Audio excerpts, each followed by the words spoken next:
तो स्टूडेंट फिर से लेकर आया हूँ लेसन 1 का नया टॉपिक।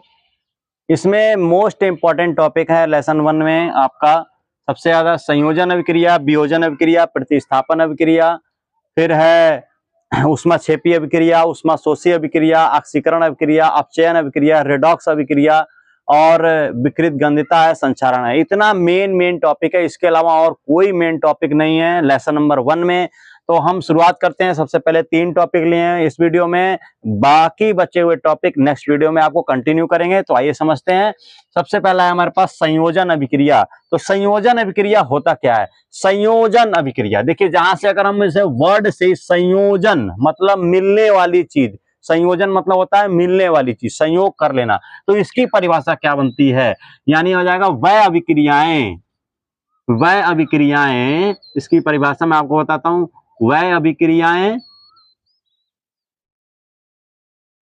जिसमें दो या दो से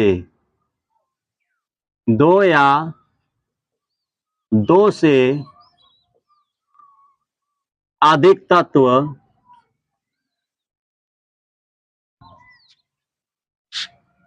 आपस में मिलकर, दो या दो से अधिक तत्व आपस में संयोग करके, ऐसा कह सकते हैं, मिलकर या संयोग करके, बात एक ही है, संयोग करके एकल, एकल मतलब एक, ठीक है, एकल उत्पाद, उत्पाद का निर्माण करते हैं।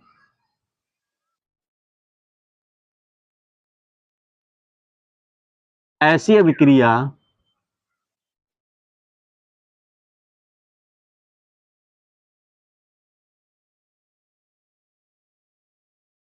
ऐसी अभिक्रियाएं संयोजन अभिक्रिया कहलाती है। संयोजन अभिक्रियाएं कहलाती हैं।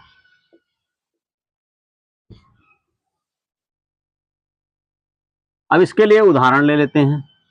जैसे उदाहरण देखते हैं।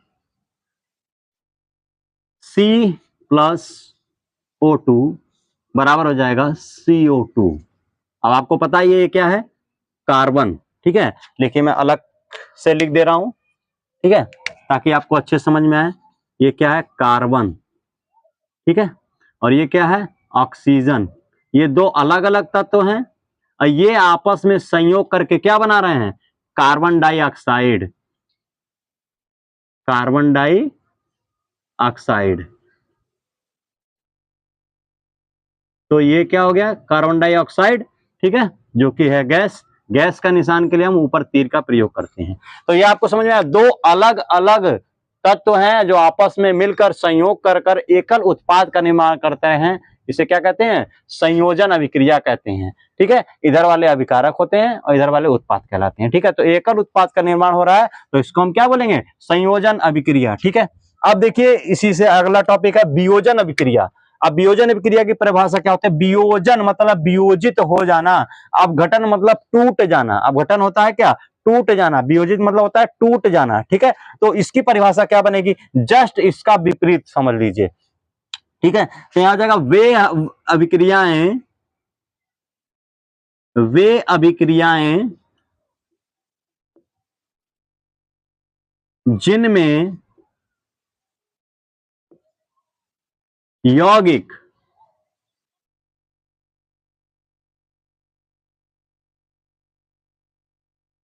यौगिक बाह्य कारकों, बाह्य कारकों के प्रभाव से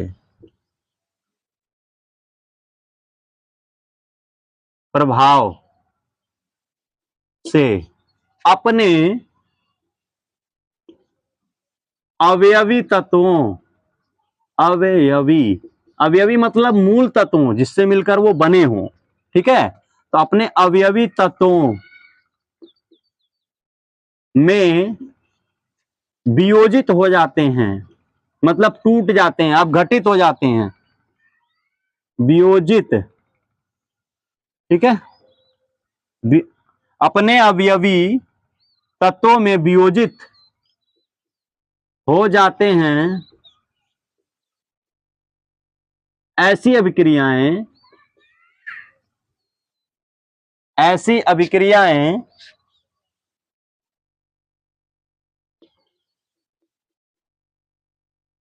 ऐसी अभिक्रियाएं वियोजित या वियोजन अभिक्रिया या अपघटन अभिक्रिया, वियोजन या अपघटन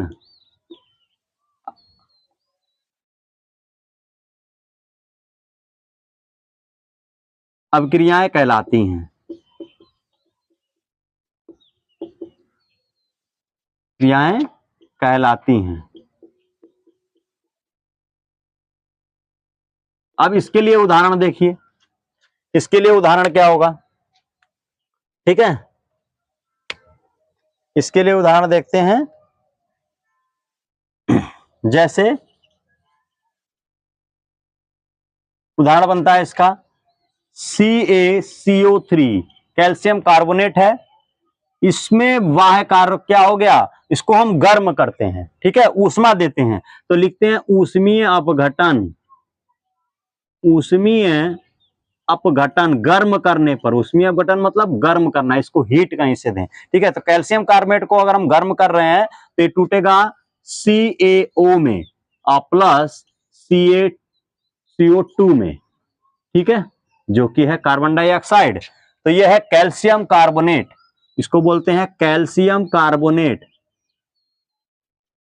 कैल्शियम कार्बोनेट, ठीक है। यह है कैल्शियम ऑक्साइड, कैल्शियम ऑक्साइड, ये आपको पता है कार्बन डाइऑक्साइड, कार्बन डाइऑक्साइड, ठीक है, शॉर्ट फॉर्म में मैंने लिख दिया है कार्बन डाइऑक्साइड। अब देखिए अगला टॉपिक हमारा क्या होता है, प्रतिस्थापन या विस्थापन अभिक्रियाएं। इसकी परिभाषा क्या बनती है, इसकी परिभाषा बनती है वे अभिक्रियाएं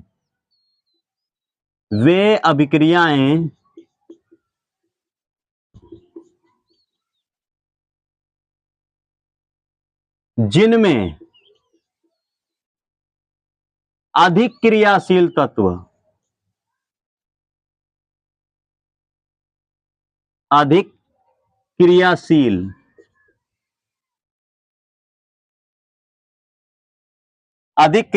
तत्व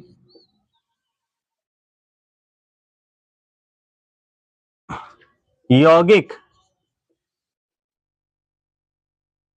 के परमाणु से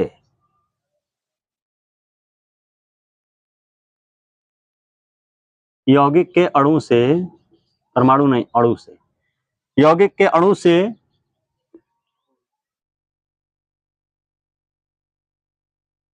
कम क्रियाशील तत्व को हटाकर स्वयं उसका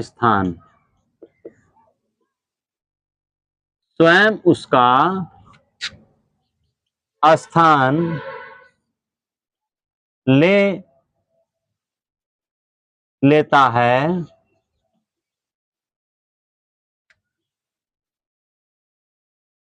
ऐसी अभिक्रियाएं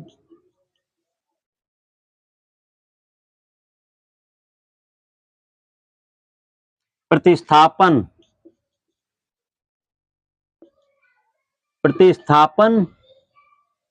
या विस्थापन अभिक्रियाएं कहलाती हैं,